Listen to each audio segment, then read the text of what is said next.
Roque de Barros Laraia. 1. Cultura, um conceito antropológico. Apresentação. O presente trabalho pretende introduzir o leitor ao conceito antropológico de cultura. O tema central das discussões antropológicas nos últimos 100 anos, o assunto tem se demonstrado inesgotável, razão pela qual aqueles que tiverem o interesse de se aprofundar mais devem recorrer à bibliografia apresentada no final do volume. Destinado principalmente a um público que se inicia no tema, limitamos o alcance deste trabalho evitando muitos dos desdobramentos teóricos que o mesmo tem suscitado. A nossa intenção foi a de elaborar um texto bem didático e, portanto, bastante claro e simples. Procuramos, na medida do possível, utilizar exemplos referentes à nossa sociedade e às sociedades tribais que compartilham conosco um mesmo território. Isto não impede, contudo, a utilização de exemplos tornados emprestados de autores que trabalharam em outras partes do mundo. Tal procedimento é coerente, desde que o desenvolvimento do conceito de cultura é de extrema utilidade para a compreensão do paradoxo da enorme diversidade cultural da espécie humana.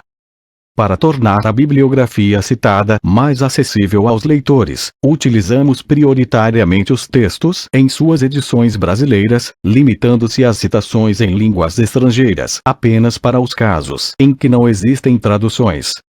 O livro está dividido em duas partes. A primeira, que se refere ao desenvolvimento do conceito de cultura a partir das manifestações iluministas até os autores modernos. A segunda parte procura demonstrar como a cultura influencia o comportamento social e diversifica enormemente a humanidade, apesar de sua comprovada unidade biológica. A nossa intenção foi de atender às demandas das disciplinas iniciais dos cursos de graduação em antropologia e demais ciências sociais. Para isto contamos com o apoio e o estímulo dos colegas do Departamento de Antropologia da Universidade de Brasília, aos quais devemos nossos agradecimentos. Mas um reconhecimento especial é devido a Júlio César Meilati, que tanto insistiu para que realizássemos este trabalho. Primeira parte. Da natureza da cultura ou da natureza à cultura. Este volume trata da discussão de um dilema: a conciliação da unidade biológica e a grande diversidade cultural da espécie humana. Um dilema que permanece como o tema central de numerosas polêmicas, apesar de Confúcio ter, 4 séculos antes de Cristo, enunciado que a natureza dos homens é a mesma, são os seus hábitos que os mantêm separados. Mesmo antes da aceitação do monogenismo, os homens se preocupavam com a diversidade de modos de comportamento existentes entre os diferentes povos. Até mesmo Heródoto, 484-424 a.C., o grande historiador grego, preocupou-se com o tema quando descreveu o sistema social dos lícios. Eles têm um costume singular pelo qual diferem de todas as outras nações do mundo. Tomam o nome da mãe, e não o do pai. Pergunte-se a um lício quem é, e ele responde dando o seu próprio nome e o de sua mãe, e assim por diante, na linha feminina. Além disso, se uma mulher livre desposa um homem escravo, seus filhos são cidadãos integrais. Mas se um homem livre desposa unia mulher estrangeira, ou vive com uma concubina, embora seja ele a primeira pessoa do Estado, os filhos não terão qualquer direito à cidadania.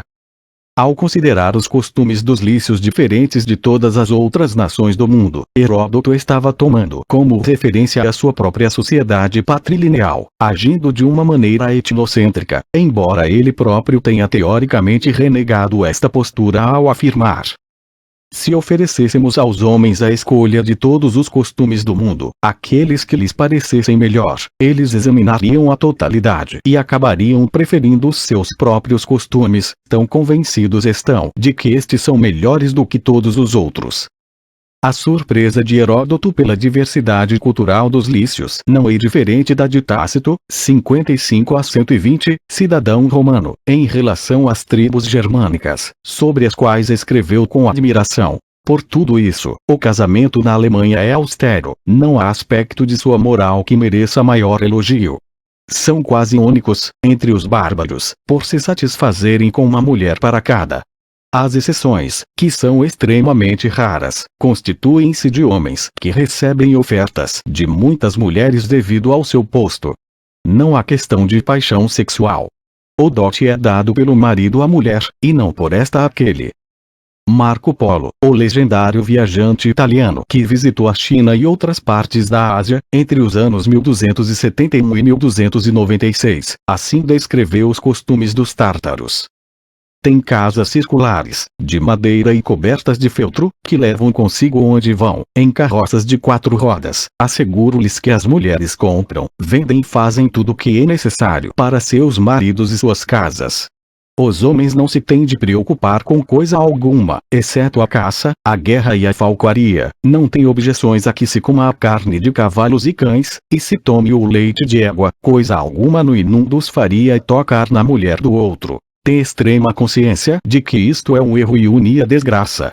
O padre José de Anchieta, 1534-1597, ao contrário de Heródoto, se surpreendeu com os costumes patrilineares dos índios Tupinambá e escreveu aos seus superiores: o terem respeito às filhas e os irmãos é porque lhes chamam filhas e nessa conta as têm, e assim é que fornicarem as conhecem, porque tem para si que o parentesco verdadeiro vem pela parte dos pais, que são agentes. E que as mães não são mais que os sacos, em respeito dos pais, em que se criam as crianças, e por esta causa os filhos dos pais, posto que sejam havidos de escravas e contrárias cativas, são sempre livres e tão estimados como os outros. E os filhos das fêmeas, se são filhos de cativos, os têm por escravos e os vendem, e às vezes matavam e comem, ainda que sejam seus netos, filhos de suas filhas, e por isto também usam das filhas das irmãs sem nenhum pejo a te copulam, mas não que haja obrigação e nem o costume universal de as terem por mulheres verdadeiras mais que as outras, como dito é. Montaigne, 1533-1572, procurou não se espantar em demasia com os costumes dos Tupinambá, de quem teve notícias, e chegou mesmo a ter contato com 3 deles em Rouen, afirmando não ver nada de bárbaro ou selvagem no que diziam a respeito deles, porque na verdade, cada qual considera bárbaro o que não se pratica em sua terra. Imbuído de um pioneiro sentido de relativismo cultural, Montaigne assim comentou a antropofagia dos Tupinambá. Não me parece excessivo julgar bárbaros tais atos de crueldade, mas que o fato de condenar tais defeitos não nos leve à cegueira acerca dos nossos. Estimo que é mais bárbaro comer um homem vivo do que o comer depois de morto. E é pior esquartejar um homem entre suplícios e tormentos e o queimar aos poucos, ou entregá-lo a cães e porcos, a pretexto de devoção e fé, como não somente o lemos mas vimos ocorrer entre vizinhos nossos conterrâneos. E terminou, ironicamente, após descrever diversos costumes daqueles índios tupim. Tudo isso é interessante, mas, que diabo, essa gente não usa calças. Desde a antiguidade, foram comuns as tentativas de explicar as diferenças de comportamento entre os homens, a partir das variações dos ambientes físicos. Marcos Quinto Polio, arquiteto romano, afirmou enfaticamente: os povos do sul têm uma inteligência aguda, devido à raridade, e à atmosfera e ao calor. Enquanto os das nações do norte, tendo se desenvolvido numa atmosfera densa e esfriados pelos vapores dos ares carregados, têm uma inteligência preguiçosas. Ibn Khaldun, filósofo árabe do século XVI, tinha uma opinião semelhante, pois também acreditava que os habitantes dos climas quentes tinham uma natureza passional, enquanto aos dos climas frios faltava a vivacidade. Jean Bodin, filósofo francês do século XVI, desenvolveu a teoria que os povos do norte têm como líquido dominante da vida o fleuma, enquanto os do sul são dominados pela bilis negra. Em decorrência disto, os nórdicos são fiéis, leais aos governantes, cruéis e pouco interessados sexualmente, enquanto os do sul são maliciosos, engenhosos, abertos, orientados para as ciências, mas mal adaptados para as atividades políticas. Contudo, explicações deste gênero não foram suficientes para resolver o dilema proposto, tanto é que Dolbach replicava em 1774, será que o sol que brilhou para os livres gregos e romanos emite hoje raios diferentes sobre os seus degenerados descendentes? Qualquer um dos leitores que quiser constatar, uma vez mais, a existência dessas diferenças não necessita retornar ao passado, nem mesmo empreender uma difícil viagem a um grupo indígena, localizado nos confins da floresta amazônica ou em uma distante ilha do Pacífico. Basta comparar os costumes de nossos contemporâneos que vivem no chamado mundo civilizado. Esta comparação pode começar pelo sentido do trânsito na Inglaterra, que segue a mão esquerda, pelos hábitos culinários franceses, onde rãs e escargots, capazes de causar repulsa a muitos povos, são considerados como iguarias, até outros usos e costumes que chamam mais a atenção para as diferenças culturais. No Japão, por exemplo, era costume que o devedor insolvente praticasse o suicídio na véspera do Ano Novo, como uma maneira de limpar o seu nome e o de sua família. O harakiri, suicídio ritual, sempre foi considerado como uma forma de heroísmo. Tal costume justificou o aparecimento dos pilotos suicidas durante a Segunda Guerra Mundial. Entre os ciganos da Califórnia, a obesidade é considerada como um indicador da virilidade, mas também é utilizada para conseguir benefícios junto aos programas governamentais de bem-estar social, que a consideram como uma deficiência física. A carne da vaca é proibida aos hindus, da mesma forma que a de porco é interditada aos muçulmanos. O nudismo é uma prática tolerada em certas praias europeias, enquanto nos países islâmicos, de orientação xiita, as mulheres mal podem mostrar o rosto em público. Nesses mesmos países, o adultério é uma contravenção grave que pode ser punida com a morte ou longos anos de prisão.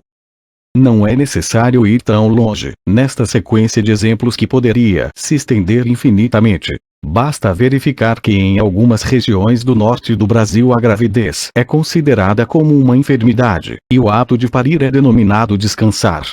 Esta mesma palavra é utilizada, no sul do país, para se referir à morte. Fulano descansou, isto é, morreu. Ainda entre nós, existe uma diversidade de interdições alimentares que consideram perigoso o consumo conjunto de certos alimentos que isoladamente são inofensivos, como a manga com o leite, etc. Enfim, todos estes exemplos e os que se seguem servem para mostrar que as diferenças de comportamento entre os homens não podem ser explicadas através das diversidades somatológicas ou mesológicas. Tanto o determinismo geográfico como o determinismo biológico, como mostraremos a seguir, foram incapazes de resolver o dilema proposto no início deste trabalho. 1. O determinismo biológico. São velhas e persistentes as teorias que atribuem capacidades específicas inatas a raças ou a outros grupos humanos. Muita gente ainda acredita que os nórdicos são mais inteligentes do que os negros, que os alemães têm mais habilidade para a mecânica, que os judeus são avarentos e negociantes, que os norte-americanos são empreendedores e interesseiros, que os portugueses são muito trabalhadores e pouco inteligentes, que os japoneses são trabalhadores, traiçoeiros e cruéis, que os ciganos são nômades por instinto e, finalmente, que os brasileiros herdaram a preguiça dos negros, a imprevidência dos índios e a luxúria dos portugueses. Os antropólogos estão totalmente convencidos de que as diferenças genéticas não são determinantes das diferenças culturais. Segundo Felix Kessing, não existe correlação significativa entre a distribuição dos caracteres genéticos e a distribuição dos comportamentos culturais. Qualquer criança humana normal pode ser educada em qualquer cultura, se for colocada desde o início em situação conveniente de aprendizado. Em outras palavras, se transportarmos para o Brasil, logo após o seu nascimento, uma criança sueca e a colocarmos sob os cuidados de uma família sertaneja, ela crescerá como tal e não se diferenciará mentalmente em nada de seus irmãos de criação. Ou ainda, se retirarmos uma criança xinguana de seu meio e a educarmos como filha de uma família de alta classe média de Ipanema, o mesmo acontecerá, ela terá as mesmas oportunidades de desenvolvimento que os seus novos irmãos. Em 1950, quando o mundo se refazia da catástrofe e do terror do racismo nazista, antropólogos físicos e culturais, geneticistas, biólogos e outros especialistas, reunidos em Paris sob os auspícios da Unesco, redigiram uma declaração da qual extraímos 2 parágrafos. 10. Os dados científicos de que dispomos atualmente não confirmam a teoria segundo a qual as diferenças genéticas hereditárias constituiriam um fator de importância primordial entre as causas das diferenças que se manifestam entre as culturas e as obras das civilizações dos diversos povos ou grupos étnicos. Eles nos informam, pelo contrário, que essas diferenças se explicam, antes de tudo, pela história cultural de cada grupo. Os fatores que tiveram papel preponderante na evolução do homem são a sua faculdade de aprender e a sua plasticidade. Esta dupla aptidão é o apanágio de todos os seres humanos. Ela constitui, de fato, uma das características específicas do Homo sapiens. 15. B. No estado atual de nossos conhecimentos, não foi ainda provada a validade da tese segundo a qual os grupos humanos diferem uns dos outros pelos traços psicologicamente inatos, quer se trate de inteligência ou temperamento. As pesquisas científicas revelam que o nível das aptidões mentais é quase o mesmo em todos os grupos étnicos. A espécie humana se diferencia anatômica e fisiologicamente através do dimorfismo sexual, mas é falso que as diferenças de comportamento existentes entre pessoas de sexos diferentes sejam determinadas biologicamente. A antropologia tem demonstrado que muitas atividades atribuídas às mulheres em uma cultura podem ser atribuídas aos homens em outra. A verificação de qualquer sistema de divisão sexual do trabalho mostra que ele é determinado culturalmente e não em função de uma racionalidade biológica. O transporte de água para a aldeia é uma atividade feminina no Xingu, como nas favelas cariocas. Carregar cerca de 20 litros de água sobre a cabeça implica, na verdade, um esforço físico considerável, muito maior do que o necessário para o manejo de um arco, arma de uso exclusivo dos homens. Até muito pouco tempo, a carreira diplomática, o quadro de funcionários do Banco do Brasil, entre outros exemplos, eram atividades exclusivamente masculinas. O exército de Israel demonstrou que a sua eficiência bélica continua intacta, mesmo depois da maciça admissão de mulheres soldados. Mesmo as diferenças determinadas pelo aparelho reprodutor humano determinam diferentes manifestações culturais. Margaret Mead, 1971, mostra que até a amamentação pode ser transferida a um marido moderno por meio da mamadeira. E os nossos índios Tupim mostram que o marido pode ser o protagonista reais importante do parto. É ele que se recolhe à rede, e não a mulher, e faz o resguardo considerado importante para a sua saúde e a do recém-nascido. Resumindo, o comportamento dos indivíduos depende de um aprendizado, de um processo que chamamos de endoculturação. Um menino e uma menina agem diferentemente não em função de seus hormônios, mas em decorrência de uma educação diferenciada. 3. Antecedentes históricos do conceito de cultura. No final do século XVIII e no princípio do seguinte, o termo germânico cultura era utilizado para simbolizar todos os aspectos espirituais de uma comunidade, enquanto a palavra francesa civilisation referia-se principalmente às realizações materiais de um povo. Ambos os termos foram sintetizados por Edward Taylor, 1832-1917, no vocábulo inglês culture, que tomado em seu amplo sentido etnográfico é este todo complexo que inclui conhecimentos, crenças, parte, moral, leis, costumes ou qualquer outra capacidade ou hábitos adquiridos pelo homem como membro de uma sociedade. Com esta definição Taylor abrangia em uma só palavra todas as possibilidades de realização humana, além de marcar fortemente o caráter de aprendizado da cultura em oposição à ideia de aquisição inata, transmitida por mecanismos biológicos. O conceito de cultura, pelo menos como utilizado atualmente, foi portanto definido pela primeira vez por Taylor. Mas o que ele fez foi formalizar uma ideia que vinha crescendo na mente humana. A ideia de cultura, com efeito, estava ganhando consistência talvez mesmo antes de John Locke, 1632-1704, que, em 1690, ao escrever ensaio acerca do entendimento humano, procurou demonstrar que a mente humana não é mais do que uma caixa vazia por ocasião do nascimento, dotada apenas da capacidade ilimitada de obter conhecimento, através de um processo que hoje chamamos de endoculturação.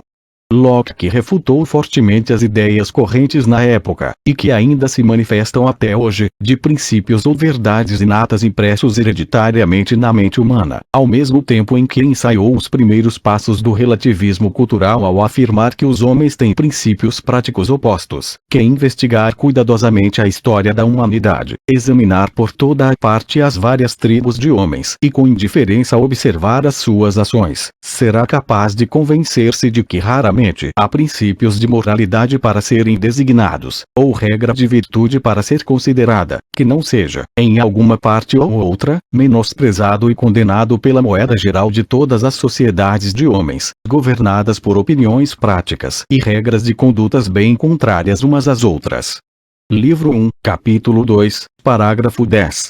Finalmente, com referência a John Locke, gostaríamos de citar o antropólogo americano Marvin Harris, 1969, que expressa bem as implicações da obra de Locke para a época. Nenhuma ordem social é baseada em verdades inatas, uma mudança no ambiente resulta numa mudança no comportamento. Meio século depois, Jacques Turgot, 1727-1781, ao escrever o seu plano para 2 discursos sobre história universal, afirmou, possuidor de um tesouro de signos que tem a faculdade de multiplicar infinitamente, o homem é capaz de assegurar a retenção de suas ideias eruditas, comunicá-las para outros homens e transmiti-las para os seus descendentes como uma herança sempre crescente. O grifo é nosso.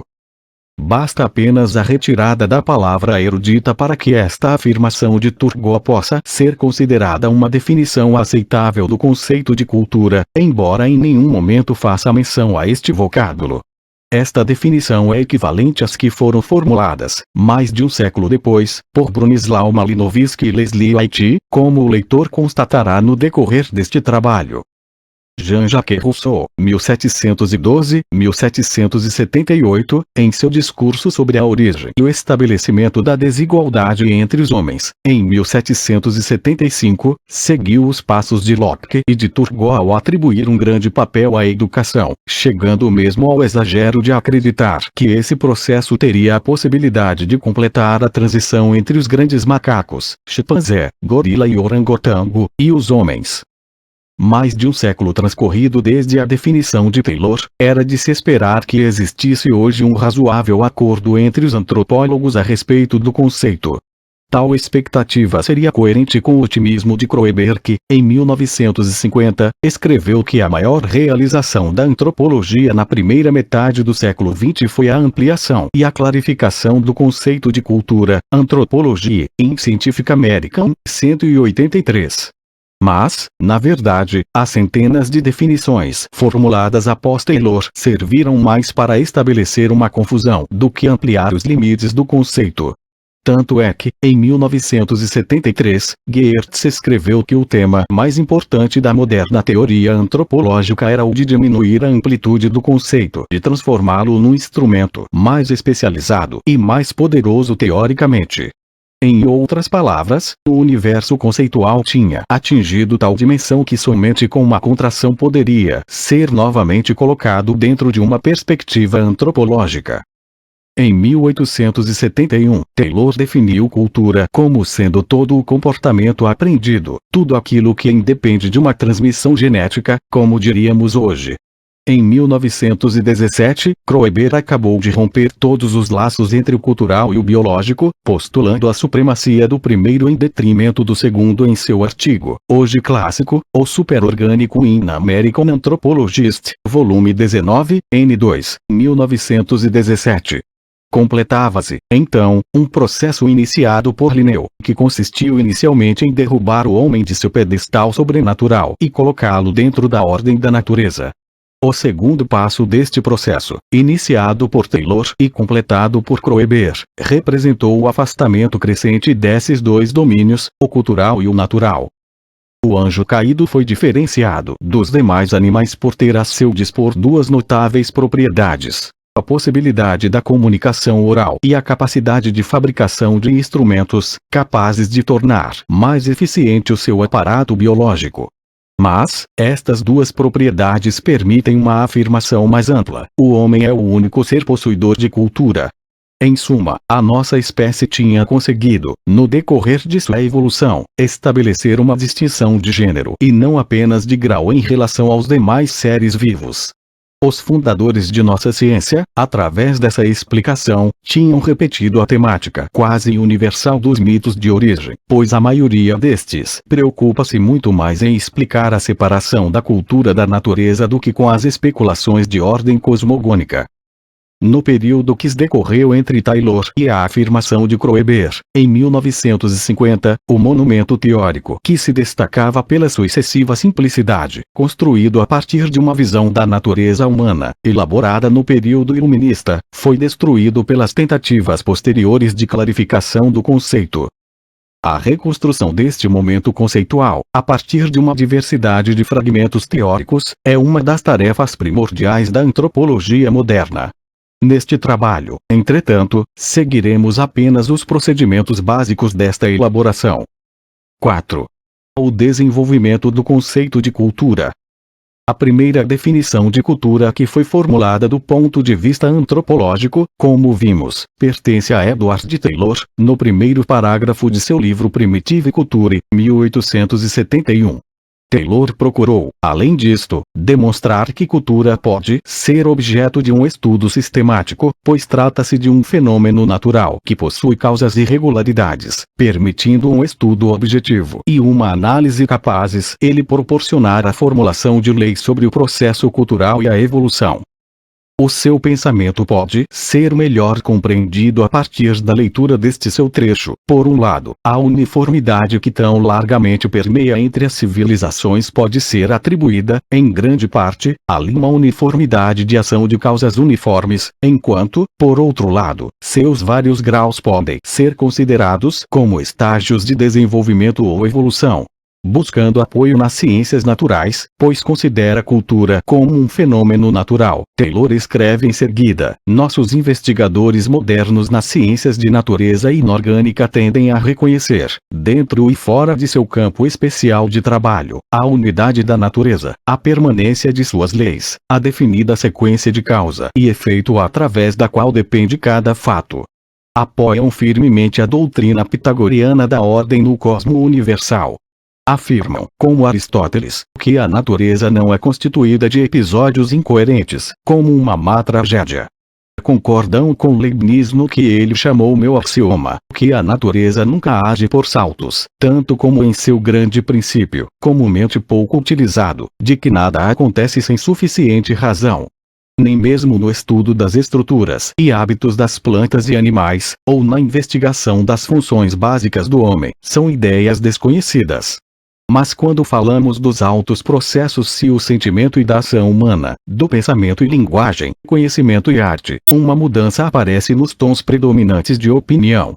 O mundo como um todo está fracamente preparado para aceitar o estudo geral da viela humana como um ramo da ciência natural. Para muitas mentes educadas parece alguma coisa presunçosa e repulsiva o ponto de vista de que a história da humanidade é parte e parcela da história da natureza, que nossos pensamentos, desejos e ações estão de acordo com leis equivalentes àquelas que governam os ventos e as ondas, a combinação elos ácidos e das bases e o crescimento das plantas e animais. Neste sentido, ainda na segunda metade do século XIX, Taylor se defrontava com a ideia da natureza sagrada do homem, daí as suas afirmações no final do texto acima e a sua preocupação expressa no seguinte: mas outros obstáculos para a investigação das leis da natureza humana surgem das considerações metafísicas e teológicas. A noção popular do livre-arbítrio humano envolve não somente a liberdade de agir de acordo com motivações, mas também o poder de quebrar a continuidade e de agir sem causa. Uma combinação que pode ser grossamente ilustrada pela analogia de uma balança, algumas vezes agindo de modo usual, mas também possuindo faculdade de agir por ela própria a favor ou contra os pesos. Este ponto de vista de uma ação anômica dos desejos, que é incompatível com o argumento científico, subsiste como opinião manifesta ou latente na mente humana, e afeta fortemente a sua visão teórica da história. Felizmente não é necessário adicionar mais nada à lista de dissertações sobre a intervenção sobrenatural e causação natural, sobre liberdade, predestinação e responsabilidade. Podemos rapidamente escapar das regiões da filosofia transcendental e da teologia, para iniciar uma esperançosa jornada sobre um terreno mais prático. Ninguém negará que, como cada homem conhece pelas evidências de sua própria consciência, causas naturais e definidas determinam as ações humanas. Após discutir as questões acima, Taylor reafirma a igualdade da natureza humana, que pode ser estudada com grande precisão na comparação das raças do mesmo grau de civilização. Mais do que preocupado com a diversidade cultural, Taylor a seu modo preocupa-se com a igualdade existente na humanidade. A diversidade é explicada por ele como resultado da desigualdade de estágios existentes no processo de evolução. Assim, uma das tarefas da antropologia seria a de estabelecer, grosso modo, uma escala de civilização, simplesmente colocando as nações europeias em um dos extremos da série e em outro as tribos selvagens, dispondo o resto da humanidade entre dois limites. Mercier mostra que Taylor pensava as instituições humanas tão distintamente estratificadas quanto a terra sobre a qual o homem vive. Elas se sucedem em séries substancialmente uniformes por todo o globo, independentemente de raça e linguagem. Diferenças essas que são comparativamente superficiais, mas moduladas por uma natureza humana semelhante, atuando através das condições sucessivamente mutáveis da vida selvagem, bárbara e civilizada. Para entender Taylor, é necessário compreender a época em que viveu e consequentemente o seu background intelectual. O seu livro foi produzido nos anos em que a Europa sofria o impacto da Origem das Espécies, de Charles Darwin, e que a nascente antropologia foi dominada pela estreita perspectiva do evolucionismo unilinear. A década de 60 do século XIX foi rica em trabalhos desta orientação. Uma série de estudiosos tentou analisar, sob esse prisma, o desenvolvimento das instituições sociais, buscando no passado as explicações para os procedimentos sociais da atualidade. Assim, Maine Science Law, 1861, procurou analisar o desenvolvimento das instituições jurídicas. O mesmo ocorreu com Bachofen, que em Das Musterrecht desenvolveu a ideia da promiscuidade primitiva e consequentemente da instituição do matriarcado. E em Primitive Marriage, 1865, McLennan estuda a instituição do matrimônio a partir dos casamentos por rapto. Por detrás de cada um destes estudos predominava, então, a ideia de que a cultura desenvolve-se de maneira uniforme, de tal forma que era de se esperar que cada sociedade percorresse as etapas que já tinham sido percorridas pelas sociedades mais avançadas. Desta maneira era fácil estabelecer uma escala evolutiva que não deixava de ser um processo discriminatório, através do qual as diferentes sociedades humanas eram classificadas hierarquicamente, com nítida vantagem para as culturas europeias. Etnocentrismo e ciência marchavam então de mãos juntas. Stocking, 1968, critica Taylor por deixar de lado toda a questão do relativismo cultural e tornar impossível o moderno conceito da cultura. A posição de Taylor não poderia ser outra, porque a ideia de relativismo cultural está implicitamente associada à de evolução multilinear. A unidade da espécie humana, por mais paradoxal que possa parecer tal afirmação, não pode ser explicada senão em termos de sua diversidade cultural. Mercier considera Taylor um dos pais do difusionismo cultural. Loveday, em sua The History of Ethnological Theory, 1937, faz no entanto uma oportuna ressalva. O que distingue Taylor do difusionismo extremo é simplesmente sua capacidade de avaliar as evidências. Recusando assumir a priori que toda semelhança resulta da dispersão, aplica critérios definitivos para a solução da questão. Como Adolf Bastian, 1826-1905, Taylor acreditava na unidade psíquica da humanidade. Tal fato lhe foi útil para não cair nas armadilhas do difusionismo, como veremos posteriormente, mas constituiu em sua falha o fato de não reconhecer os múltiplos caminhos da cultura. O seu grande mérito na tentativa de analisar e classificar cultura foi o de ter superado os demais trabalhadores de gabinete, através de uma crítica arguta e exaustiva dos relatos dos viajantes e cronistas coloniais. Em vez da aceitação tácita dessas informações, Taylor sempre questionou a veracidade das mesmas. Ao contrário de John Lubbock, 1872, recusou aceitar a afirmação de que diversos grupos tribais, entre eles os aborígenes brasileiros, eram desprovidos de religião. Tais afirmações, conclui Taylor, baseiam-se sobre evidências frequentemente erradas e nunca conclusivas. A principal reação ao evolucionismo, então denominado método comparativo, inicia-se com Franz Boas, 1858-1949, nascido em Westfália, Alemanha, inicialmente um estudante de física e geografia em Heidelberg e Bonn. Uma expedição geográfica à Finlândia, 1883-1884, que o colocou em contato com os esquimós, mudou o curso de sua vida, transformando em antropólogo.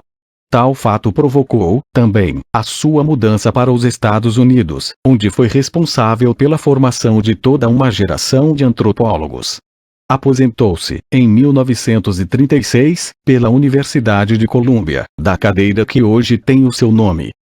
A sua crítica ao evolucionismo está, principalmente, contida em seu artigo The Limitation of the Comparative Method of Anthropology, no qual atribuiu à antropologia a execução de duas tarefas: a reconstrução da história de povos ou regiões particulares, b. a comparação da vida social de diferentes povos, cujo desenvolvimento segue as mesmas leis.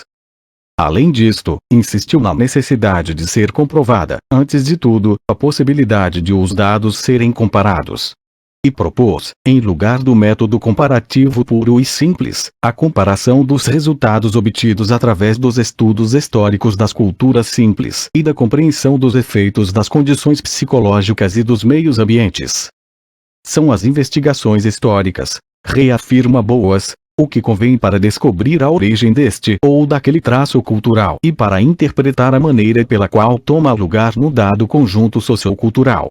Em outras palavras, Boas desenvolveu o particularismo histórico, ou a chamada escola cultural americana, segundo a qual cada cultura segue os seus próprios caminhos em função dos diferentes eventos históricos que enfrentou. A partir daí a explicação evolucionista da cultura só tem sentido quando ocorre em termos de uma abordagem multilinear. Alfred Kroeber, 1876-1960, antropólogo americano, em seu artigo O Superorgânico 10, mostrou como a cultura atua sobre o homem, ao mesmo tempo em que se preocupou com a discussão de uma série de pontos controvertidos, pois suas explicações contrariam um conjunto de crenças populares.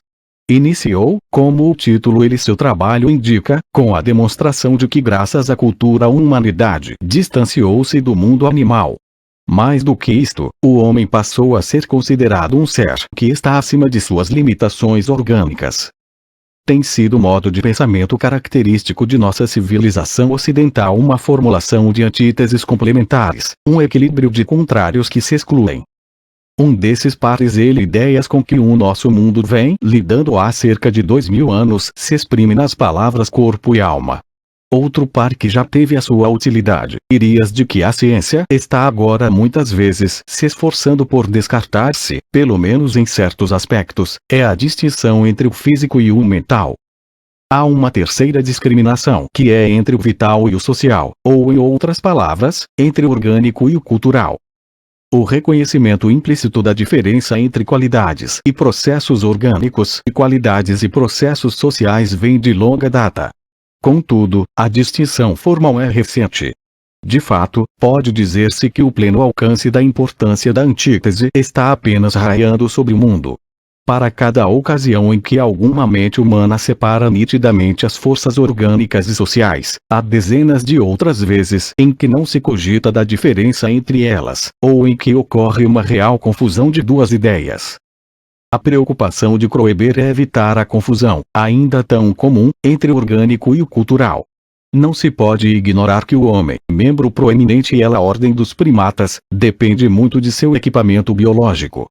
Para se manter vivo, independente do sistema cultural ao qual pertença, ele tem que satisfazer um número determinado de funções vitais, como a alimentação, o sono, a respiração, a atividade sexual etc. Mas, embora estas funções sejam comuns a toda a humanidade, a maneira de satisfazê-las varia de uma cultura para outra. E esta grande variedade na operação ou ele um número tão pequeno ele funções que faz com que o homem seja considerado um ser predominantemente cultural. Os seus comportamentos não são biologicamente determinados. A sua herança genética nada tem a ver com as suas ações e pensamentos, pois todos os seus atos dependem inteiramente de um processo de aprendizado. Por isto, continua Kroeber, todos sabem que nascemos com certos poderes e adquirimos outros. Não é preciso argumentar para provar que algumas coisas de nossas vidas e constituição provêm da natureza pela hereditariedade, e que outras coisas nos chegam através de outros agentes com os quais a hereditariedade nada tem que ver. Não apareceu ninguém que afirmasse ter o ser humano nascido com o conhecimento inerente da tábua de multiplicação, nem, por outro lado, que duvidasse de que os filhos de um negro nascem negros pela atuação de forças hereditárias. Contudo, certas qualidades de todo o indivíduo são claramente sujeitas a debate e quando se compara o desenvolvimento da civilização como um todo, a distinção dos processos envolvidos apresenta muitas vezes falhas.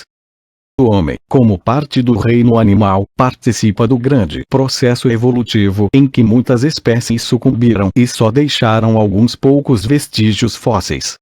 As espécies remanescentes obtiveram esta condição porque foram capazes de superar uma furiosa competição e suportar modificações climáticas radicais que perturbaram enormemente as condições mesológicas como um todo. A espécie humana sobreviveu. E, no entanto, o fez com um equipamento físico muito pobre. Incapaz de correr como um antílope, sem a força de um tigre, sem a acuidade visual de um lince ou as dimensões de um elefante. Mas, ao contrário de todos eles, dotada de um instrumental extra-orgânico de adaptação, que ampliou a força de seus braços, a sua velocidade, a sua acuidade visual e auditiva etc. E o mais importante, tais modificações ocorreram sem nenhuma, ou quase nenhuma, modificação anatômica. Alguns répteis, por exemplo, buscaram o refúgio dos ares para superar as difíceis condições de competição existentes no solo. Para isto, tiveram que se submeter a intensas modificações biológicas, através de numerosas gerações. Perderam escamas e ganharam penas. Trocaram um par de membros por um par de asas. Um sistema de sangue frio por um de sangue quente. Além de outras modificações anatômicas e fisiológicas. Ganhando a locomoção aérea, afinal se transformaram em aves. O homem obteve o mesmo resultado por outro caminho. Não faz muitos anos que os seres humanos atingiram também o poder da locomoção aérea. Mas o processo pelo qual esse poder foi alcançado, e os seus efeitos, são completamente diferentes daqueles que caracterizaram a aquisição, pelos primeiros pássaros, da faculdade de voar. Nossos meios de voar são exteriores aos nossos corpos. O pássaro nasce com um par de asas. Nós inventamos o aeroplano. O pássaro renunciou a um par potencial de mãos para obter as suas asas. Nós, porque a nossa faculdade não é parte de nossa constituição congênita, conservamos todos os órgãos e capacidade de nossos antepassados, acrescentando-lhes a nova capacidade. O processo se o desenvolvimento da civilização é claramente acumulativo, conserva-se o antigo, apesar da aquisição do novo. Na evolução orgânica, a introdução de novos traços só é geralmente possível mediante a perda ou a modificação de órgãos ou faculdades existentes. A baleia não é só o mamífero de sangue quente, mas é reconhecida como o descendente remoto de animais terrestres carnívoros. Em alguns milhões de anos, esse animal perdeu suas pernas para correr, suas garras para segurar e dilacerar, seu pelo original e as orelhas externas que, no mínimo, nenhuma utilidade teriam na água, e adquiriu nadadeiras e cauda, um corpo cilíndrico, uma camada de banha e a faculdade de reter a respiração. Muita coisa perdeu a espécie, mas, talvez, em conjunto do que ganhou. É certo que algumas de suas partes degeneraram. Mas houve um novo poder que ela adquiriu, o de percorrer indefinidamente o oceano. Encontramos o paralelo e também o contraste na aquisição humana da mesma faculdade. Não transformamos, por alteração gradual de pai a filho, nossos braços em nadadeiras e não adquirimos uma cauda. Nem precisamos absolutamente entrar na água para navegar. Construímos um barco. E isto quer dizer que preservamos intactos nossos corpos e faculdades de nascimento, inalterados com relação aos de nossos pais e dos mais remotos ancestrais. Os nossos meios de navegação marítima são exteriores ao nosso equipamento natural. Nós os fazemos e utilizamos, ao passo que a baleia original teve de transformar-se ela mesma em barco. Foram-lhe precisas incontáveis gerações para chegar à sua condição atual. Todos os indivíduos que não lograram conformar-se ao tipo não deixaram descendente algum, ou nenhum que esteja no sangue das baleias de nossos dias. Estes dois exemplos de Kroeber mostram que o homem criou seu próprio processo evolutivo. No decorrer de sua história, sem se submeter a modificações biológicas radicais, ele tem sobrevivido a numerosas espécies, adaptando-se às mais diferentes condições mesológicas. Kroeber procurou mostrar que, superando o orgânico, o homem de certa forma libertou-se da natureza. Tal fato possibilitou a expansão da espécie por todos os recantos da Terra. Nenhum outro animal tem toda a Terra como o seu habitat, apenas o homem conseguiu esta proeza. De fato, o que faz o habitante humanos de latitudes inclementes, não é desenvolver um sistema digestivo peculiar, nem tampouco adquirir pelo. Ele muda o seu ambiente e pode assim conservar inalterado seu corpo original. Constrói uma casa fechada, que o protege contra o vento e lhe permite conservar o calor do corpo. Faz uma fogueira ou acende uma lâmpada. Esfola uma foca ou um caribou, extraindo-lhe a pele cora que a seleção natural, ou outros processos de evolução orgânica, dotou esses animais. Sua mulher faz-lhe uma camisa e calças, sapatos e luvas, ou 2 peças de cada um. Ele os usa, e dentro de alguns anos, ou dias, está provido de proteção que o urso polar e a lebre ártica, a zibelina e o tetraz, levam longos períodos a adquirir. Demais, o seu filho e o filho de seu filho, e seu 100º descendente nascerão tão nus e fisicamente tão desarmados como ele e o seu 100º ancestral. Enquanto o urso polar não pode mudar de seu ambiente, pois não suportaria um grande aumento de temperatura, um esquimó pode transferir-se de sua região gelada para um país tropical e em pouco tempo estaria adaptado ao mesmo, bastando apenas troca o seu equipamento cultural pelo desenvolvido no novo habitat. Ao invés de um iglu capaz de conservar as menores parcelas de calor, preferiria, então, ocupar tiny apartamento refrigerado, ao mesmo tempo em que trocaria suas pesadas vestimentas por roupas muito leves ou quase inexistentes. Vimos que na evolução animal para cada nova característica adquirida ocorria a perda de lima anterior. Com o homem, unia vez pelo menos este fato tornou-se verdadeiro. Ao adquirir cultura perdeu a propriedade animal, geneticamente determinada, de repetir os atos de seus antepassados, sem a necessidade de copiá-los ou de se submeter a um processo de aprendizado. Um jovem lobo, separado de seus semelhantes no momento do nascimento, saberá uivar quando necessário. Saberá distinguir entre muitos odores o cheiro de uma fêmea no cio e distinguir, entre numerosas espécies animais, aquelas que lhe são amistosas ou adversárias. Kroeber nos mostra que com o homem, mais uma vez, o processo é diferente. Um cachorrinho recém-nascido é criado com uma ninhada de gatinhos por uma gata. Contrariamente às anedotas familiares e aos tópicos de jornais, o cachorrinho latirá e rosnará, não miará, nem mesmo experimentará miar. A primeira vez que se lhe pisar na pata, ele ganirá e não guinchará, tão certo como, quando ficar enfurecido, morderá, como o faria sua mãe desconhecida, e nunca procurará arranhar, tal como viu a mãe adotiva fazer. Um longo retiro pode privá-lo da vista, do som ou do cheiro de outros cães. Mas se acontecer chegar-lhe aos ouvidos um latido ou ganido, ele todo atento, mais do que a qualquer som emitido pelos gatinhos seus companheiros. Que se repita o latido, e então o interesse dará lugar à excitação, e ele latirá também, tão certo como, posto em contato com uma cadela, manifestar-se-ão nele os impulsos sexuais de sua espécie. Não pode haver dúvida de que a linguagem canina constitui, de modo inextirpável, parte da natureza do cachorro, tão plenamente nele contida sem treino ou cultura, quanto fazendo inteiramente parte do organismo canino, como os dentes, pés, estômagos, movimentos ou instintos. Nenhum grau de contato com os gatos, ou privação de associação com a sua própria espécie, fará com que o cão aprenda a linguagem do gato, ou perca a sua, nem tampouco o fará enrolar o rabo em vez de abaná-lo, esfregar os flancos no seu dono em vez de saltar nele, ou adquirir bigodes e levar as orelhas eretas. Tomemos um bebê francês, nascido na França, de pais franceses, descendentes estes, através de numerosas gerações, de ancestrais que falavam francês. Confiemos esse bebê, imediatamente depois de nascer, a uma página muda, com instruções para que não permita que ninguém fale com a criança ou mesmo veja durante a viagem que levará pelo caminho mais direto ao interior da China. Lá chegando, entrega a ela o bebê a um casal de chineses, que o adotam legalmente, e o criam como seu próprio filho. Suponhamos agora que se passe 3, 10 ou 30 anos. Será necessário debater sobre que língua falará o jovem ou adulto francês. Nenhuma só palavra de francês, mas o puro chinês, sem um vestígio de sotaque, e com a fluência chinesa, e nada mais.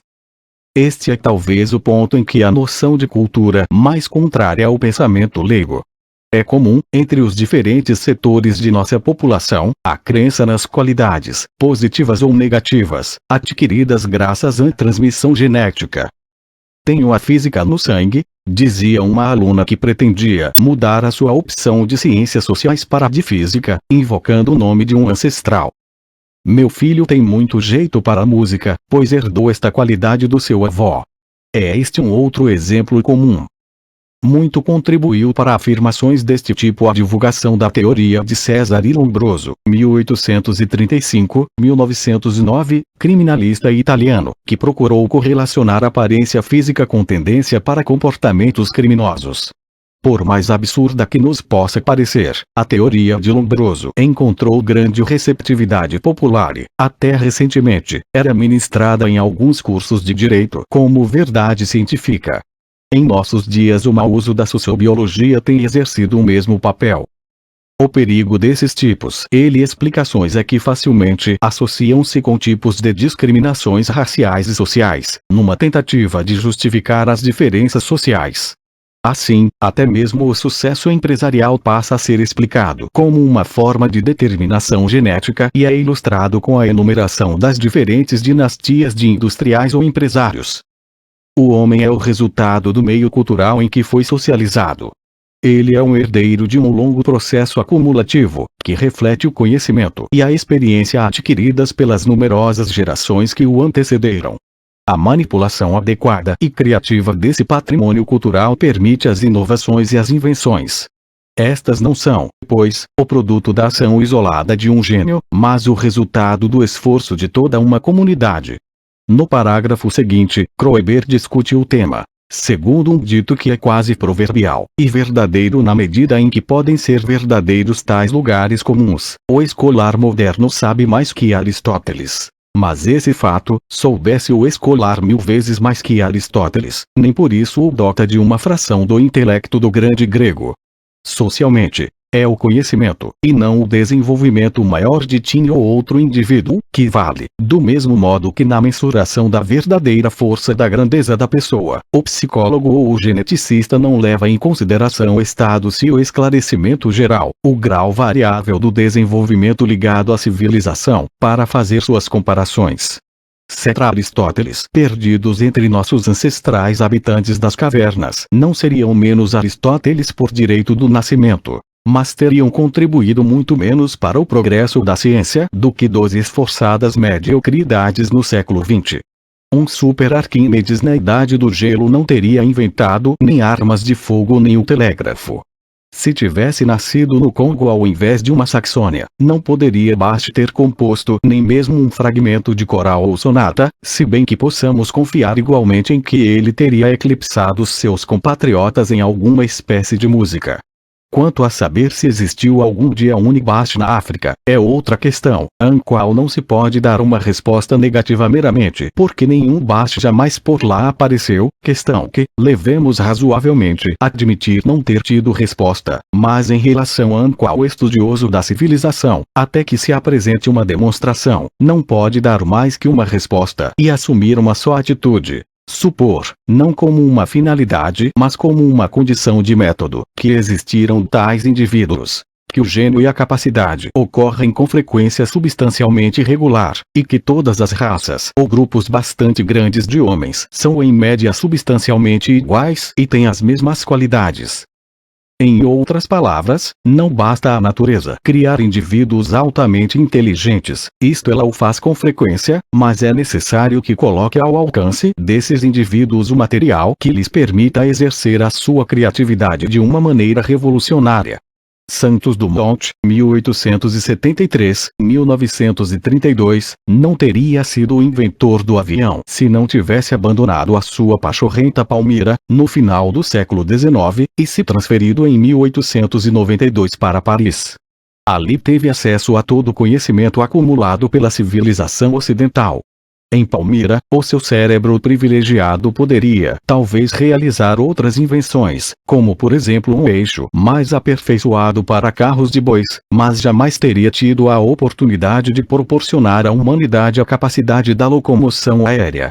Albert Einstein, 1879-1955, não teria desenvolvido a teoria da relatividade se tivesse nascido em uma distante localidade do Himalaia e lá permanecido. Mas, por outro lado, se Alberto Santos Dumont tivesse morrido em sua primeira infância, fato comum no lugar e época em que nasceu, e se Albert Einstein tivesse sido consumido pela voragem de unia das guerras europeias do final do século XIX, a humanidade teria que esperar um pouco mais, talvez, pelas suas descobertas. Mas certamente não ficaria privada da teoria da relatividade e do aeroplano, pois outros cientistas e inventores estariam aptos para utilizar os mesmos conhecimentos e realizar as mesmas façanhas. A afirmação acima nos leva a fazer algumas breves considerações sobre as invenções simultâneas, objeto de intensas polêmicas pela escola difusionista. Ao mesmo tempo em que Santos Dumont tentava realizar o seu voo com um aparelho mais pesado que o ar, do outro lado do oceano, dois irmãos, utilizando os mesmos conhecimentos e a mesma experiência, tentavam e conseguiram o mesmo feito. O mesmo ocorreu com certo matemático que, ao terminar de redigir a sua tese de doutoramento e se preparar para editá-la, descobriu em uma revista europeia um artigo, escrito por e outro matemático com o qual não teve o menor contato, que sintetizava toda a sua tese. A explicação para tal fato é muito simples. Comparando-se a bibliografia utilizada por cada um, descobriu-se serem ambas muito semelhantes. Assim, diante de um mesmo material cultural, dois cientistas agindo independentemente chegaram a um mesmo resultado. Mesmo quando entre dois inventores simultâneos existe a separação da diversidade cultural, a explicação é muito simples, mais simples do que a intervenção de seres extraterrestres ou sobrenaturais para explicar a ocorrência de pirâmides no Egito e no México. Para alguns tipos de problemas existem determinadas limitações de alternativas que possibilitam que invenções iguais ocorram em culturas diferentes. Uma construção está limitada pelas formas geométricas e estas são limitadas, portanto nada existe demais que em duas partes do mundo elas assumam independentemente formas piramidais. Resumindo, a contribuição de Kroeber para a ampliação do conceito de cultura pode ser relacionada nos seguintes pontos. 1. A cultura, mais do que a herança genética, determina o comportamento do homem e justifica as suas realizações. 2. O homem age de acordo com os seus padrões culturais. Os seus instintos foram parcialmente anulados pelo longo processo evolutivo por que passou. Voltaremos a este ponto mais adiante. 3. A cultura é o meio de adaptação aos diferentes ambientes ecológicos. Em vez de modificar para isto o seu aparato biológico, o homem modifica o seu equipamento superorgânico. 4. Em decorrência da afirmação anterior, o homem foi capaz de romper as barreiras das diferenças ambientais e transformar toda a Terra em seu habitat. 5. Adquirido cultura, o homem passou a depender muito mais do aprendizado do que a agir através de atitudes geneticamente determinadas. 6. Como já era do conhecimento da humanidade, desde o iluminismo, é este processo de aprendizagem, socialização ou endoculturação, não importa o termo, que determina o seu comportamento e a sua capacidade artística ou profissional. 7. A cultura é um processo acumulativo, resultante de toda a experiência histórica das gerações anteriores. Este processo limita ou estimula a ação criativa do indivíduo. 8. Os gênios são indivíduos altamente inteligentes que têm a oportunidade de utilizar o conhecimento existente ao seu dispor, construído pelos participantes vivos e mortos de seu sistema cultural, e criar um novo objeto ou uma nova técnica. Nesta classificação podem ser incluídos os indivíduos que fizeram as primeiras invenções, tais como o primeiro homem que produziu o fogo através do atrito da madeira seca, ou o primeiro homem que fabricou a primeira máquina capaz de ampliar a força muscular, o arco e a flecha, etc. São eles gênios da mesma grandeza de Santos Dumont e Einstein. Sem as suas primeiras invenções ou descobertas, hoje consideradas modestas, não teriam ocorrido as demais. E pior do que isto, talvez nem mesmo a espécie humana teria chegado ao que é hoje. Gostaríamos, agora, antes de finalizarmos este capítulo, de voltar a discutir dois pontos que parecem, ao senso comum, mais controvertidos. O primeiro deles refere-se ao ofuscamento dos instintos humanos pelo desenvolvimento da cultura. Na verdade, nem todos os instintos foram suprimidos. A criança ao nascer busca o seio materno e instintivamente faz com a boquinha um movimento de sucção. Mais tarde, movida ainda por instintos, procurará utilizar os seus membros e conseguirá produzir sons, embora tenda a imitar os emitidos pelos adultos que a rodeiam. Mas, muito cedo, tudo o que fizer não será mais determinado por instintos, mas sim pela imitação dos padrões culturais da sociedade em que vive. As perguntas que comumente se coloca: mas onde fica o instinto de conservação? O instinto materno? O instinto filial? O instinto sexual? Etc. Em primeiro lugar, tais palavras exprimem um erro semântico, pois não se referem a comportamentos determinados biologicamente, mas sim a padrões culturais. Pois se prevalecesse o primeiro caso, toda a humanidade deveria agir igualmente diante elas mesmas situações, e isto não é verdadeiro. Vejamos. Como falar em instinto de conservação quando lembramos as façanhas dos kamikazes japoneses, pilotos suicidas, durante a Segunda Guerra Mundial? Se o instinto existisse, seria impossível aos arrojados pilotos guiarem os seus aviões de encontro às torres das belonaves americanas. O mesmo é verdadeiro para os índios das planícies americanas, que possuíam algumas sociedades militares nas quais os seus membros juravam morrer em combate e assim assegurar o melhor lugar no outro mundo. Como falar em instinto materno, quando sabemos que o infanticídio é um fato muito comum entre diversos grupos humanos?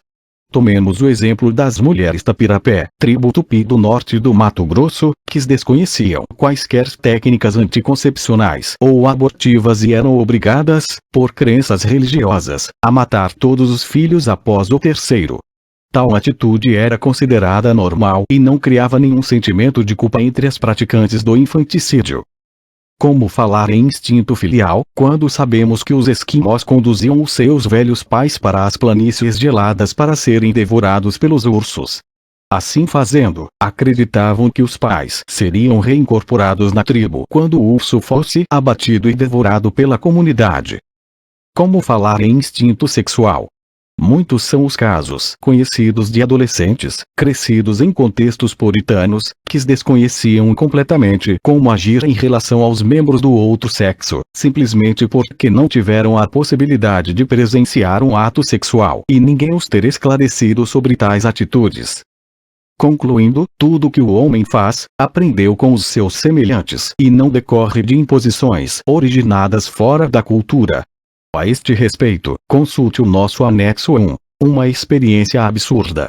O segundo ponto, que costuma apresentar algumas controvérsias, refere-se ao item 7 acima, ou seja, a cultura como um processo acumulativo. Através da discussão deste ponto podemos entender melhor a diferença que existe entre o homem e seus parentes mais próximos, os pongídeos. acompanhando o desenvolvimento de uma criança humana e de uma criança chimpanzé até o primeiro ano de vida, não se nota muita diferença. Ambas são capazes de aprender, mais ou menos, as mesmas coisas. Mas quando a criança começa a aprender a falar, coisa que o chimpanzé não consegue, a distância torna-se imensa. Através da comunicação oral, a criança vai recebendo informações sobre todo o conhecimento acumulado pela cultura em que vive. Tal fato, associado com a sua capacidade de observação e de invenção, faz com que ela se distancie cada vez mais de seu companheiro da infância. É interessante observar que não falta ao chimpanzé a mesma capacidade de observação e de invenção, faltando-lhe porém a possibilidade de comunicação. Assim sendo, cada observação realizada por um indivíduo chimpanzé não beneficia a sua espécie, pois nasce e acaba com ele. No caso humano, ocorre exatamente o contrário. Toda a experiência de um indivíduo é transmitida aos demais, criando assim um interminável processo de acumulação. Assim sendo, a comunicação é um processo cultural. Mais explicitamente, a linguagem humana é um produto da cultura, mas não existiria cultura se o homem não tivesse a possibilidade de desenvolver um sistema articulado de comunicação oral. 5. Ideia sobre a origem da cultura. Uma das primeiras preocupações dos estudiosos com relação à cultura refere-se à sua origem. Em outras palavras, como o homem adquiriu este processo extrassomático que o diferenciou de todos os animais e lhe deu um lugar privilegiado na vida terrestre? Uma resposta simplificada da questão seria a de que o homem adquiriu, ou melhor, produziu cultura a partir do momento em que seu cérebro, modificado pelo processo evolutivo dos primatas, foi capaz de assim proceder. Não resta dúvida de que se trata de uma resposta insatisfatória, com um odor tautológico, e que não deixa de nos conduzir a unir a outra pergunta. Mas como e por que modificou-se o cérebro do primata, a ponto de atingir a dimensão e a complexidade que permitiram o aparecimento do homem? Segundo diversos autores, entre eles Richard Leakey e Roger Levin, o início do desenvolvimento do cérebro humano é uma consequência da vida arborícola de seus remotos antepassados. Esta vida arborícola, onde o faro perdeu muito de sua importância, foi responsável pela eclosão de uma visão estereoscópica. Esta, combinada com a capacidade de utilização das mãos, abriu para os primatas, principalmente os superiores, um mundo tridimensional, inexistente para qualquer outro mamífero. O fato de poder pegar e examinar um objeto atribui a este significado próprio. A forma e a cor podem ser correlacionadas com a resistência e o peso, não deixando ainda de lado a tradicional forma de investigação dos mamíferos, o olfato, fornecendo uma nova percepção. David Puben refere-se ao bipedismo como uma característica exclusiva dos primatas entre todos os mamíferos. Quase todos os primatas vivos se comportam como bípedes de vez em quando, afirma ele. A seguir considera que o bipedismo foi, provavelmente, o resultado de todo um conjunto de pressões seletivas. Para o animal parecer maior e mais intimidante, para transportar objetos, alimentos ou filhotes, para utilizar armas, cacete ou lança, e para aumentar a visibilidade. Kenneth Pewakley destaca a importância da habilidade manual, possibilitada pela posição ereta, ao proporcionar maiores estímulos ao cérebro, com o consequente desenvolvimento da inteligência humana. A cultura seria, então, o resultado de um cérebro mais volumoso e complexo. Deixando de lado as explicações de paleontologia humana, é oportuno tomar conhecimento do pensamento de dois importantes antropólogos sociais contemporâneos a respeito do momento em que o primata transforma-se em homem. Claude Lévi-Strauss, o mais destacado antropólogo francês, considera que a cultura surgiu no momento em que o homem convencionou a primeira regra, a primeira norma. Para Lévi-Strauss, esta seria a proibição do incesto, padrão de comportamento comum a todas as sociedades humanas. Todas elas proíbem a relação sexual de um homem com certas categorias de mulheres, entre nós, a mãe, a filha e a irmã. Leslie White, antropólogo norte-americano contemporâneo, considera que a passagem do estado animal para o humano ocorreu quando o cérebro do homem foi capaz de gerar símbolos. Todo comportamento humano se origina no uso de símbolos. Foi o símbolo que transformou nossos ancestrais antropóides em homens e felos humanos. Todas as civilizações se espalharam e perpetuaram somente pelo uso de símbolos. Toda a cultura depende de símbolos. É o exercício da faculdade de simbolização que cria a cultura e o uso de símbolos que torna possível a sua perpetuação.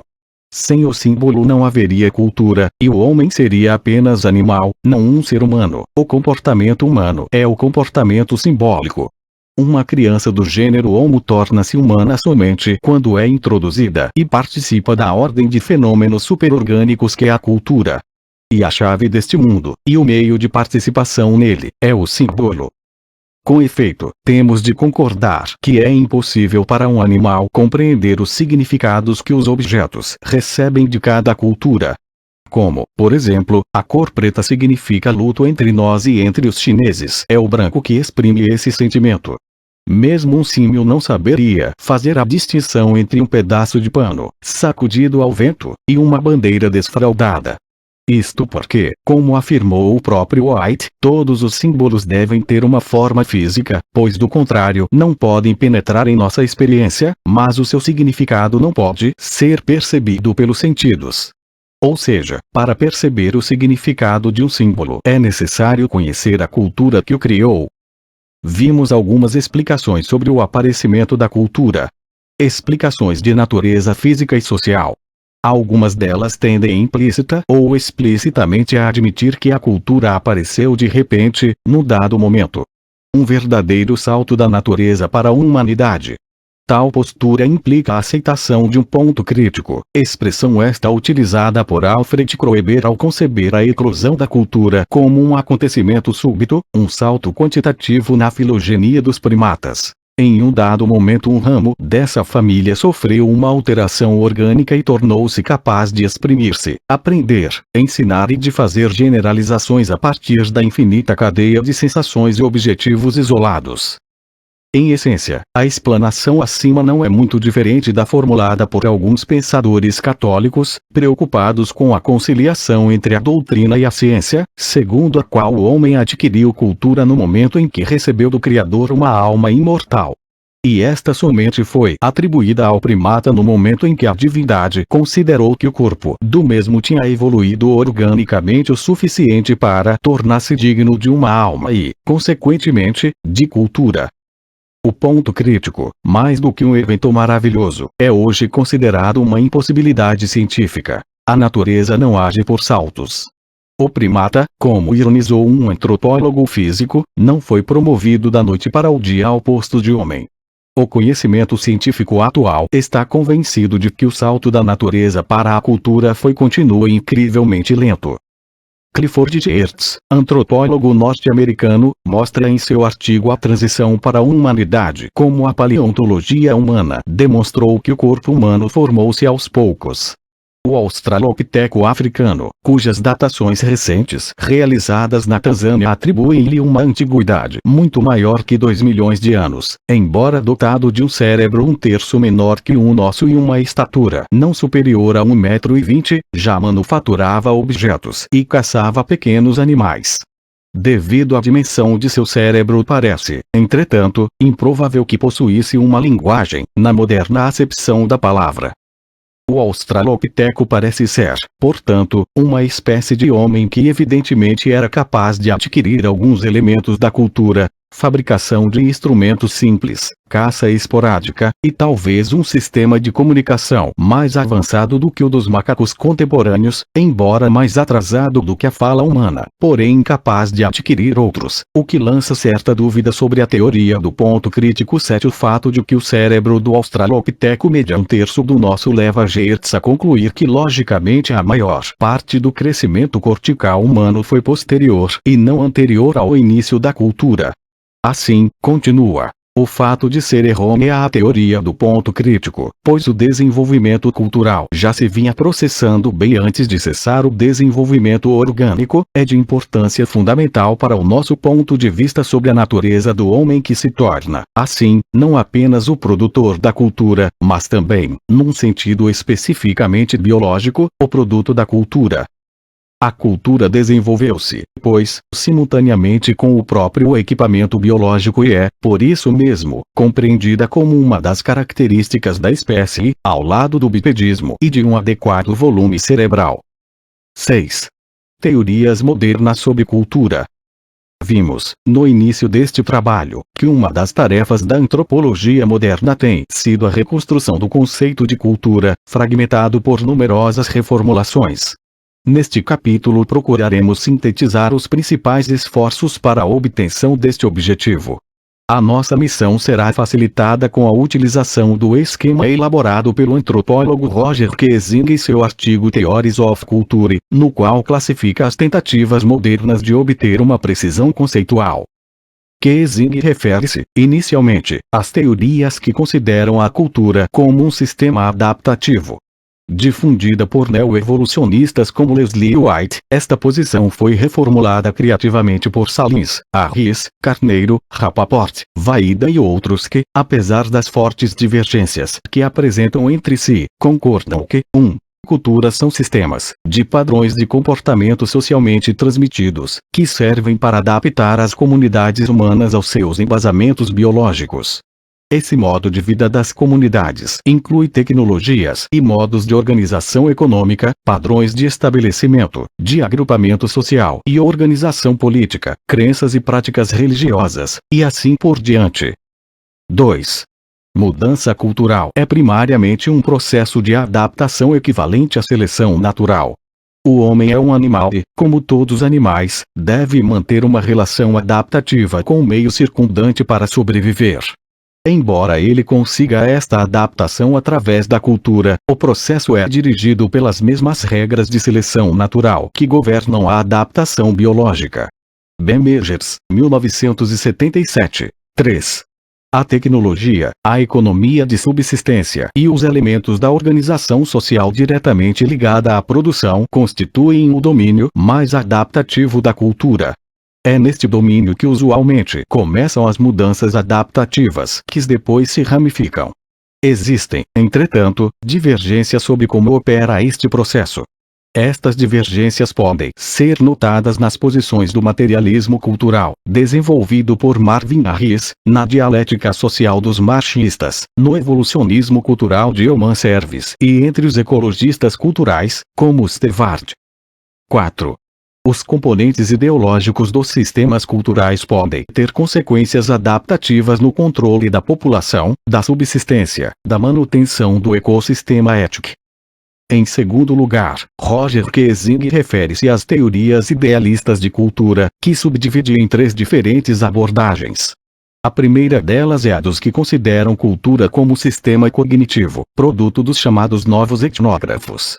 Esta abordagem antropológica tem se distinguido pelo estudo dos sistemas de classificação de Foucault, isto é, a análise dos modelos construídos pelos membros da comunidade a respeito de seu próprio universo. Assim, para W. Goldenow, cultura é um sistema de conhecimento. Consiste em tudo aquilo que alguém tem de conhecer ou acreditar para operar de maneira aceitável dentro de sua sociedade. Kiesing comenta que se cultura for assim concebida, ela fica situada epistemologicamente no mesmo domínio da linguagem, como um evento observável. Daí o fato de que a antropologia cognitiva, a praticada pelos novos etnógrafos, tem se apropriado dos métodos linguísticos, como por exemplo a análise componencial. A segunda abordagem é aquela que considera a cultura como sistemas estruturais, ou seja, a perspectiva desenvolvida por Claude Lévi-Strauss, que define cultura como um sistema simbólico que é uma criação acumulativa da mente humana. O seu trabalho tem sido de descobrir na estruturação dos domínios culturais, mito, parte, parentesco e linguagem, os princípios da mente que geram essas elaborações culturais. Kiesing é muito sucinto na análise desta abordagem, que em um dado momento teve uma grande aceitação no meio acadêmico brasileiro. Lévi-Strauss, a seu modo, formula uma nova teoria da unidade psíquica da humanidade. Assim, os paralelismos culturais são por ele explicados pelo fato de que o pensamento humano está submetido a regras inconscientes, ou seja, um conjunto de princípios, tais como a lógica de contrastes binários, de relações e transformações, que controlam as manifestações empíricas de um dado grupo. A última das três abordagens, entre as teorias idealistas, é a que considera a cultura como sistemas simbólicos. Esta posição foi desenvolvida nos Estados Unidos principalmente por dois antropólogos, o já conhecido Clifford Geertz e David Schneider. O primeiro deles busca uma definição de homem baseada na definição de cultura.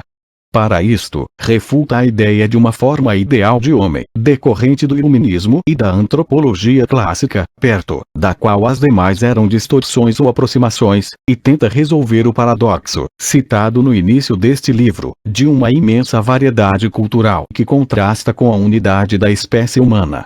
Para isto, a cultura deve ser considerada não um complexo de comportamentos concretos, mas um conjunto de mecanismos de controle, planos, receitas, regras, instruções, que os técnicos de computadores chamam programa, para governar o comportamento. Assim, para Geertz, todos os homens são geneticamente aptos para receber um programa, e este programa é o que chamamos de cultura. E esta formulação, que consideramos uma nova maneira de encarar a unidade da espécie, permitiu a Geertz afirmar que um dos mais significativos fatos sobre nós pode ser finalmente a constatação de que todos nascemos com um equipamento para viver 1000 vidas, mas terminamos no fim tendo vivido uma só. Em outras palavras, a criança está apta ao nascer a ser socializada em qualquer cultura existente. Esta amplitude de possibilidades, entretanto, será limitada pelo contexto real e específico onde de fato ela crescer.